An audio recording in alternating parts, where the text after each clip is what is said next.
हाय दोस्तों, नमस्ते, प्रणाम। अपने यूट्यूब चैनल में आप सभी का स्वागत करते हैं। और हम चल रहे हैं एक गाड़ी सुनाने आप लोगों को, और हम अपने चाची के साथ सुनाएंगे। आज हमारी चाची हमारे साथ में है सुनाने के लिए। चलिए सुनते हैं। चलो। रामायणाची माना एका माता की नायर, चला भैया चली ससुरारी। हाँ, सीताराम से भजो, चला भैया चली ससुरारी। हाँ, सीताराम से भजो, जय बारात जनकपुरा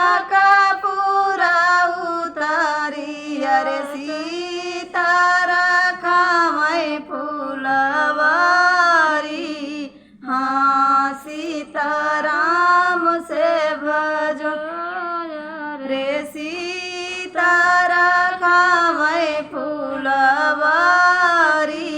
हाँ, सीताराम से भजो, के करियायु तू ही बारी दुलारी।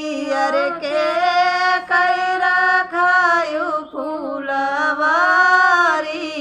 हाँ, सीताराम से भजो, जनक जी के बारी दुलारी। अरे वो नहीं रखायो फुलवारी।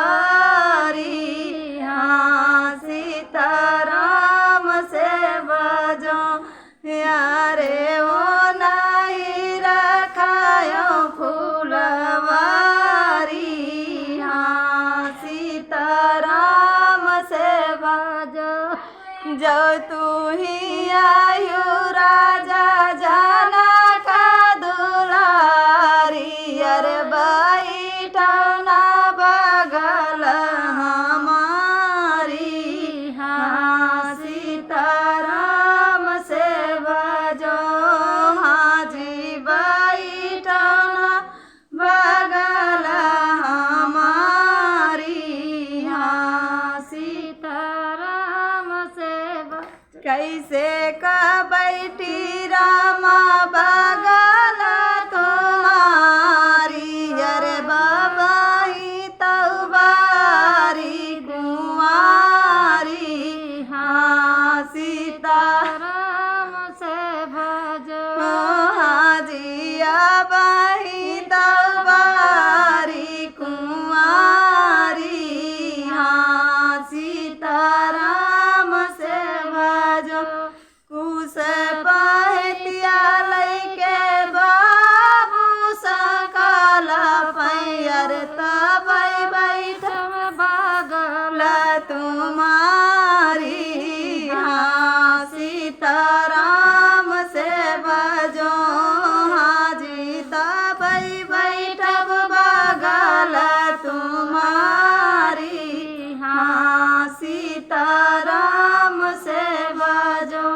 बस यही है हमारा प्यारा सा ये गाड़ी।